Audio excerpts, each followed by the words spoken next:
If you watched my 2025 book journal setup, then you know that I created a book of the year spread that I was not in love with. So this video is dedicated to getting this thing out of my journal because I didn't like it. It's not bad.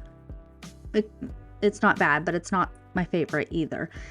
I guess my goal with this journal was to keep it neutral and let like the book covers and the books themselves be the things that stand out, not the spreads on the page. So taking this out, I'm gonna redo it, and I'm so thankful that I did. I'm gonna speed this up so it's kind of faster, but I tore out the page on the right. I'm trying to remove the cardstock that I stuck here, so whenever I adhere two pages together, there's no like weird lumps and bumps. Be careful if you ever do that. It will, the pages in this journal anyways are kind of thin, so there is always the chance of ripping it. The tape that I use anytime I need a very good secure hold, I call it red line tape. I don't really know if that's what it's called. It's just got the red backing, so red line tape it is. It's linked down in my bio. I get it from Amazon. This stuff will hold all your problems together, so I absolutely love it. Quick side tip, if you're adhering two pages together, do not take all the adhesive backings off.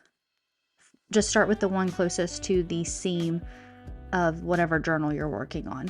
And if you hold two pages straight up in the air to adhere that seam together, the pages will line up a lot better. So you can see that here. I'm gonna take the backer off the red line tape closest to the seam, and then I will pull the pages up together and then go from there with adhering it.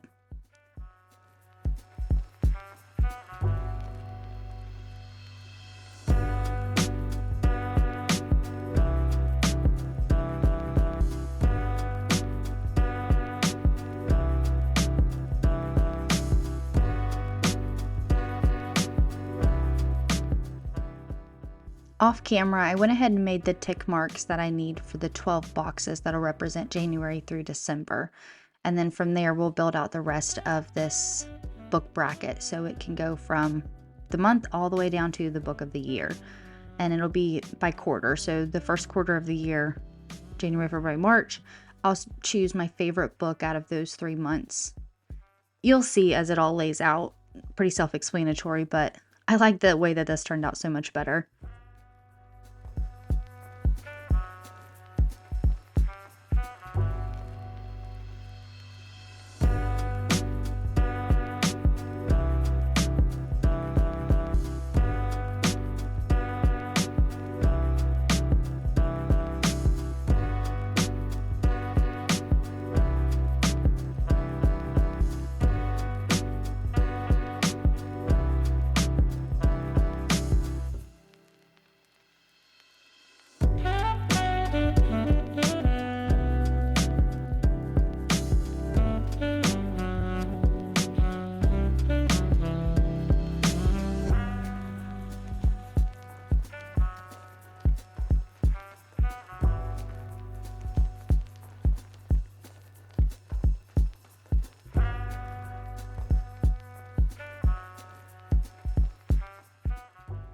Initially, my plan was to be able to use more book covers for each book of the month and then each book of the quarter, breaking it down to the two finalists and then finally the book of the month, or the book of the year, I apologize. But I realized the size of this journal that I'm using was not big enough to do that. I could have shrunk the book covers down really tiny, but didn't really want to do that. I may, in these boxes, get the size of them. And then inside of Canva, I may go in and do the book spine on those. That might be an option too. Really, this just comes down to being able to highlight the book of the year. So I have, pages later on in the journal, if you watched my actual setup video, where I will do the book of the month and actually give a full page to each month. So going through with my ink pen now and my ruler, getting all these lines actually marked out, and then I'll eventually get back to where I erase everything. We're going to do a little bit of stamping here in just a little bit.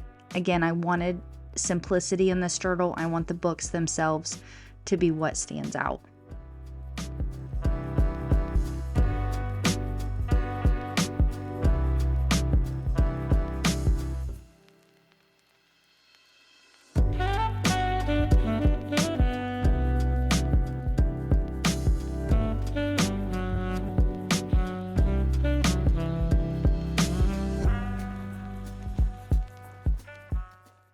you can see here a little better as I'm getting towards the bottom, but I took a binder clip and I clipped my journal down to this cutting mat, and then I used the edge of the cutting mat with my ruler to make sure I keep the lines as straight as possible. They're not perfect, but close enough for me.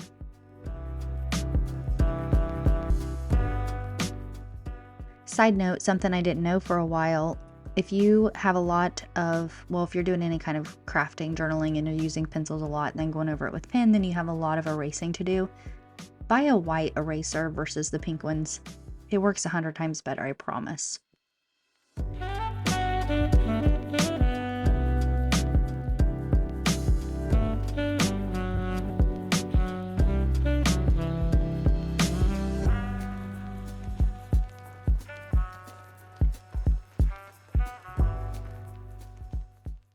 I initially eyeballed this over here and just made little boxes to show where I wanted the photos or the book covers to go. But as I finished it with my ink pen and looked at it, they were not lined up. So I erased those marks and I'm just going over this book cover with an ink pen. By the way, I use Canva for creating book covers. I create mini books. I put them in ornaments.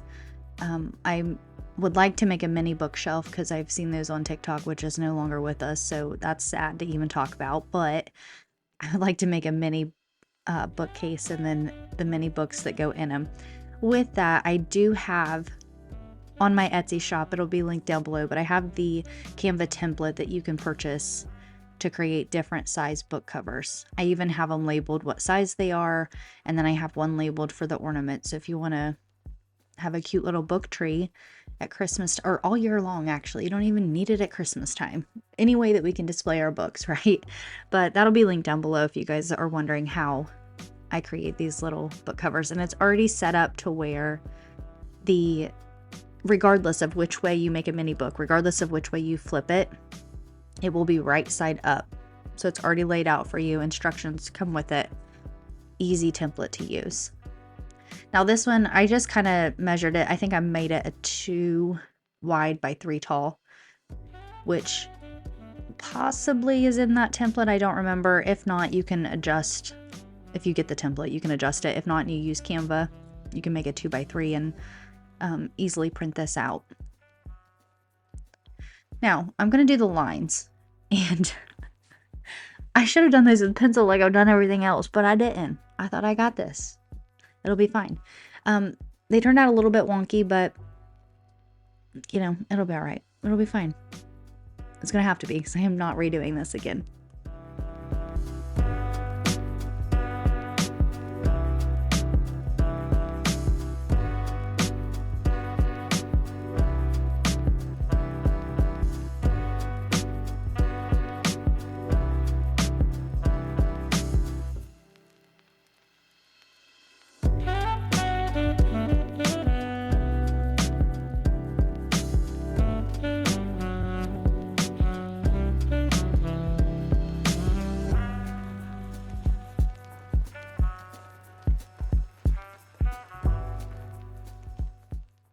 We're finally to the fun part, which is stamping. I'm doing book of the year, well, 2025 book of the year at the top of the right side of this page. The ink I'm using is Distressed Oxide in the color Scattered Straw. The stamps that I have are from Heidi Swapp. I will see if I can find it on our website because I don't know the name of these particular stamps. So I'll see if I can find it on our website. If so, it will be linked down below in the description box. Distressed Oxide is my favorite ink. I've only tried a few prior to the Distressed Oxide because I fell in love with it. Works really well.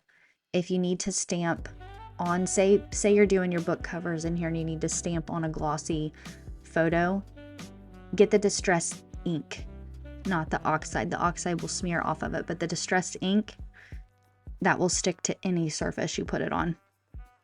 So just a little side note there. But Scattered Straw, it's the perfect muted yellow. It's not like super sunshiny bright, but it's also not like real dull. One of my favorite colors.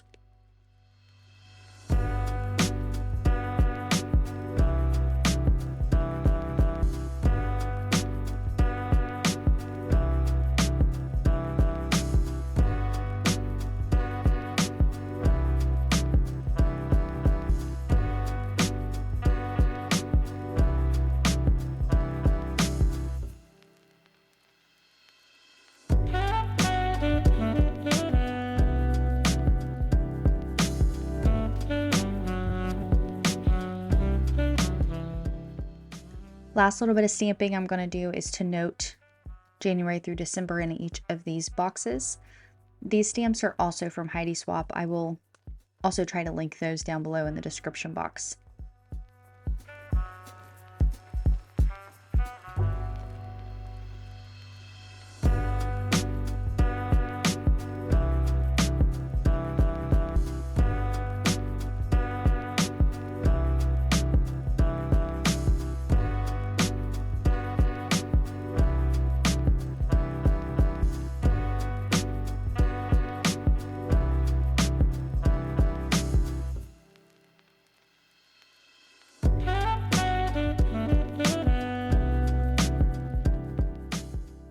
And there is the newest slash last edition of the Book of the Year spread in my journal. I like the way this turned out way more than the previous one I did. Is it perfect? No. There's some mistakes, there's some smudges, but those things I can handle. I like the layout of this better, and I like the simplicity of it.